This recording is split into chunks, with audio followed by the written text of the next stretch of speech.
bien sûr des choses qu'on pense pas ou que peut-être que j'en ai, qu'il faut pas ou qu'il y en a de trop, mais je vous ferai un retour de ça. Eh oui, je vous l'ai dit que j'allais revenir pour vous faire le débrief de cette vidéo. Je vous retrouve aujourd'hui dans une nouvelle vidéo où on va parler du coup les ratés de ma valise de maternité. Car oui, 3e grossesse, 3e valise à faire pour partir à la maternité et j'ai encore des flops.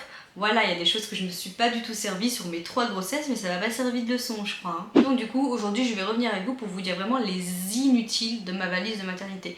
Il y en a pas beaucoup, parce que franchement, au fur et à mesure du temps, je me suis appliquée.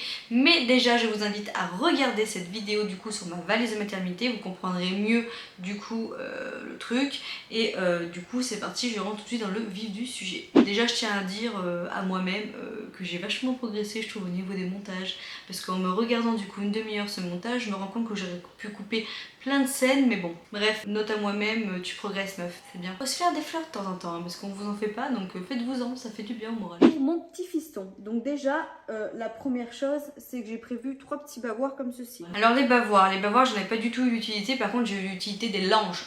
Les langes, autant vous dire que j'en ai passé un paquet, parce que du coup vous essuyez votre sein, vous essuyez la bouche, vous essuyez quand ça coule, etc. Mais les bavoirs, j'en ai pas du tout eu l'utilité. Voilà, parce que moi, j'allaite mon enfant. Si vous donnez le bibi, je pense que c'est différent, ça coule facilement dans le cou, etc. Mais là, honnêtement, j'en ai vraiment pas eu besoin, parce que vu que j'avais tout le temps lange en portée de main, j'essuyais quand il avait à peine la petite goutte ou quoi que ce soit, basta. Et puis normalement, s'il y a une bonne mise en sein, c'est pas censé couler partout. Sauf là, en ce moment, moi, ça fait 2 mois, mon allaitement est installé. Alors autant vous dire qu'il des fois, il me fait des risettes en plein milieu qu'il est en train de me téter, donc ça coule partout. J'ai prévu 1, 2, 3, 4, 5, 6, 7 body. J'en ai pris autant avec des petites manches courtes comme ceci et également avec des manches longues. Body manche courte et long. Alors body manche courte et long, j'ai utilisé tous mes body manches longues mais aucun court. Voilà, je vais être honnête avec vous, il faisait pas une canicule de ouf non plus quand j'ai accouché le 25 mai, mais par contre les body manches longues, oui, forcément en dessous et même au-dessus, parce que des fois je le mettais qu'en body et avec un petit pyjama, un bas de pyjama, mais par contre les body manches courtes, je m'en suis pas du tout servi. Je pense que ça dépend vraiment de la saison à laquelle vous allez accoucher, c'est encore une fois, c'est toujours les mêmes choses, mais par exemple tout de suite là où il fait les 38, honnêtement les body manches courtes, je pense que c'est utile dans une maternité. Et j'ai également pris juste un bas de pyjama comme ça, on sait jamais s'il a très chaud. Je lui mets juste le petit bas de pyjama comme ceci avec un petit body manche longue et sa petite brassière de laine, ça se trouve ça suffit amplement. Oui, j'ai utilisé ce bas de pyjama un paquet de fois parce que du coup forcément je mettais le body manche longue et le bas de pyjama. Je vous rappelle qu'au début vous êtes pratiquement en peau à peau tout le temps avec votre enfant, surtout quand vous allaitez, vous le faites dormir sur vous pour qu'il monte et qu'il se trouve le sein un peu tout seul, qu'il se familiarise un petit peu à l'allaitement plus facilement. Pareil, je vous ferai une vidéo sur ce sujet, elle va arriver en fin de semaine, oui. Voilà, moi je lui ai mis ce petit bas de pyjama, mais après c'est libre à chacun, pareil par rapport à la saison, mais moi ça m'était bien utile de trouver que des bas comme ça en tissu. J'ai prévu du coup 1, 2, 3, 4, 5 pyjamas, en sachant qu'il y en a 2 dans le sac de maternité. Et sur mes 5 pyjamas, j'en ai 2 épais, 3 en tissu, vous savez, très léger comme ceci. Alors, les pyjamas, c'était ma grande question. Je savais pas si je devais mettre du épais, du pas épais, etc., etc. Son premier pyjama était un épais parce qu'il avait la totale. En plus, il était en couveuse, il s'était énormément refroidi, il avait une baisse de température énorme, donc du coup, voilà. Il avait donc du coup le body manche longue avec les chaussettes et par-dessus le pyjama et le pyjama en velours, voilà. Donc du coup, ça, je l'ai mis le premier jour. Le lendemain également, après le bain et après, basta. C'était body manche longue, bas de petit pyjama ou alors j'ai utilisé 2 pyjamas légers, mais c'est tout. J'ai pas eu besoin de plus de velours que ça et j'ai accouché en mois de mai. Donc après, à avoir vous, mais bon, c'est pour vous dire un petit peu, si vous accouchez entre mai et juin, moi j'ai pas eu besoin de beaucoup de velours finalement. La nuit, je vais même vous révéler que je ne mettais même pas de pyjama. Il était en body sur moi et vu que je mettais la petite couverture également sur nous deux, honnêtement, il avait pas besoin de plus. Alors après, c'est sûr qu'à la maternité, on va vous mettre un peu la pression avec ça. Attention, il va avoir froid, mais honnêtement, moi je surveillais la nuque de mon bébé. Si c'était bien chaud, si c'était un peu humide, un peu transpirant, c'est qu'il avait assez chaud. Ne prenez pas les extrémités pour juger si votre bébé il a chaud ou la froid. Oui, c'est ça. Les mains ou les pieds, c'est vraiment au niveau de la nuque, ce genre de choses que vous allez juger. Les pieds et les mains, généralement, c'est souvent froid aux extrémités. De toute façon, on dit bien, votre bébé, il faut qu'il ait une couche de plus que vous. Généralement, voilà. Un magnifique pantalon, donc autant vous dire que quand je vais accoucher, je vais encore avoir un énorme ventre. Mon postpartum va être énorme, je pense, pour celui-là. Je pense que je vais en suer une belle. Je n'ai pas du tout utilisé de pantalon pendant mon séjour à la maternité. Même pas mes leggings, rien du tout. Vous savez pourquoi? Parce que je rentrais pas dedans, tout simplement. Et oui, le bidou. Le bidou était là et il est encore là. Oui, moi j'avais l'espoir en fait de remettre mes leggings de grossesse du 6-7e mois que je mettais plus à la fin parce que les cuisses passaient plus et le bide. Ah bah là aussi on ne risque pas de rentrer dedans, hein. Donc du coup je n'ai pas pu mettre mes leggings parce que je rentrais pas dedans, voilà. Et en plus de ça, même mon petit pantalon tout pourri que je vous ai parlé dans ma vidéo, je ne le passais pas, ce qui prouve que j'avais vraiment un ventre mais énorme.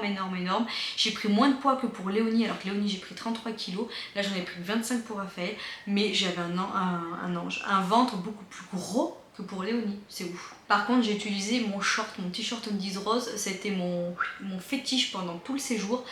J'ai utilisé ça, il y a juste un jour où j'ai mis le matin que ma robe de chambre et soutien-gorge parce que Vincent l'a ramené pour laver et me le re-emmener, entre guillemets, heureusement qu'on a le sèche-linge.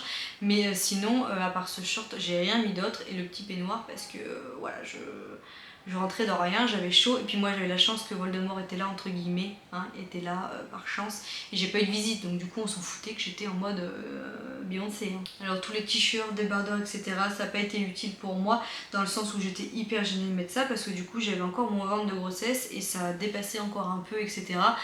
J'étais pas à l'aise, voilà, physiquement j'étais pas à l'aise, même si on s'en foutait parce que je venais d'accoucher, je m'aimais pas du tout avec ces espèces de débardeurs. Par contre j'ai mis mes débardeurs d'allaitement, ça m'a été bien pratique de les mettre parce que du coup vu que vous pouvez dégrafer, je dégrafais en fait, dès que j'étais tout seul dans ma chambre, j'avais les tétés à l'air libre pour que l'allaitement se passe bien et que j'ai pas de crevasses etc et que tout se résorbe bien. Et dès qu'il y avait du personnel qui rentrait, j'avais plus qu'à clipser et puis voilà. Mais sinon, outre mes 2 débardeurs de grossesse que je vous ai montré dans la vidéo, les autres j'ai rien mis. Alors le croc-top, mais quelle idée, le croc-top c'est le truc encore moins que j'aurais mis parce que forcément que j'étais là j'avais le ventre tellement énorme encore que du coup j'étais trop mal à l'aise de mettre ça, alors que pour mes 2 autres grossesses je l'ai mis et ça m'a pas porté, j'étais pas mal de mettre ça quoi, je me sentais bien, je m'en foutais quoi. Mais alors là non, je sais pas pourquoi pour cette grossesse j'ai un focus, je me focus sur ce ventre, c'est horrible. Moi ce que je vous conseille honnêtement c'est de mettre des robes. Si j'avais su j'aurais mis des robes. Voilà, même si vous êtes en hiver ou quoi que ce soit, déjà d'une en hiver vous allez avoir le chauffage et tout, vous allez avoir chaud, mettez des robes, vous serez mieux, vous en foutrez, voilà, d'être serré dans un pantalon ou quoi que ce soit, mettez des robes et mettez mes couches avec les robes, parce que forcément si vous êtes en filet, c'est pas glamour d'être en couche en dessous, mais mettez des robes. Même si honnêtement je pense que je vais souvent rester le tété à l'air, d'où le peignoir, hein. Mais bon faut pas le dire à mon homme. Du coup oui je restais en robe de chambre, voilà, et robe de chambre légère et tam, ça m'allait très bien, vous pouvez la serrer et tout, ça faisait pas non plus très moche, hein, voilà, et j'étais très bien comme ça, débardeur d'allaitement, le short Undies rose et mon petit peignoir. La chemise Simba j'avais trop chaud pour mettre ça. Donc voilà, je le mettrai cet hiver hein, malheureusement, mais voilà, même ça je pouvais pas y mettre quoi, j'avais trop chaud, gros flop, je sais pas pourquoi, j'y ai pas pensé plus tôt, que j'allais avoir hyper chaud avec ça quoi. Et je me suis embarquée du coup une paire de moumoutes. Non mais la paire de moumoutes, je me suis trimballée en tongs tout mon séjour, la paire de moumoutes, je me suis créée en hiver, enfin quand j'ai revu la vidéo je me suis dit non mais meuf, mais n'importe quoi, bref, bien sûr que non, je n'ai pas eu besoin du tout. Des culottes comme ceci en coton. Culottes en coton, je rentrais pas dedans, clairement. Et avec sinon j'aurais dû mettre en plus des pâtes à cul, donc autant vous dire que non. Il m'a bien fallu des paquets de couches, comme je vous ai fait voir dans la vidéo et je vais vous faire voir un peu plus tard parce qu'on va en parler. Donc non, mes culottes en coton, autant vous dire que je les ai même pas essayées et ça m'a servi à rien du tout. Il y a 8 barres et c'est des petits snacks bio naturels gourmands, donc de la marque Jolie Mama. Alors les barres Jolie Mama, c'est propre à chacun. Vous êtes nombreuses à être venue sur Instagram pour me demander du coup ce que j'en pensais, est-ce que c'était bon, pas bon, est-ce que moi du coup je le conseille pour l'allaitement, est-ce que ça m'a aidé, m'a stimulé, etc. Honnêtement je peux pas vous dire. Déjà d'une j'en ai goûté une qui était à choco-banane, je vais vous le dire honnêtement, je n'ai pas du tout aimé le goût. Il y a un arrière-goût dans ces barres, j'ai pas du tout aimé, c'est hyper spécial. Je suis bien contente d'ailleurs d'avoir pris le pack que j'ai pris dans cette vidéo. Ça m'a permis de découvrir 3 goûts et de pas m'arrêter sur un avis d'un goût sur une barre. Mais j'ai pas du tout aimé. Du coup, franchement je vous le dis, j'ai mangé la première bouchée, le reste je l'ai même pas terminé. Bref. Après j'ai essayé vanille, le goût vanille dedans, et j'ai adoré par contre le goût vanille. Donc j'ai mangé mes 3 petites barres, ou mes 2 petites barres, il n'y en avait que 2 dedans, au goût vanille. J'ai goûté l'autre également, et l'autre j'ai pas du tout aimé non plus. Donc du coup j'ai laissé le reste à ma pote Manon. Je lui ai dit tiens goûte toi si t'aimes. Je crois qu'elle m'a dit que c'était spécial, je crois qu'elle les a mangés, hein. Je crois qu'elle m'a dit qu'elle les avait mangés, mais que pareil elle avait trouvé ça hyper spécial.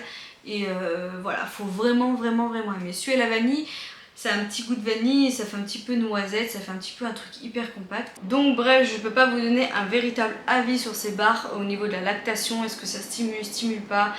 C'est propre à chacune au niveau du goût, mais moi par contre je ne rachèterai pas parce que tout simplement je n'ai pas du tout aimé le goût. Couche, alors j'ai pris en taille L comme ceci.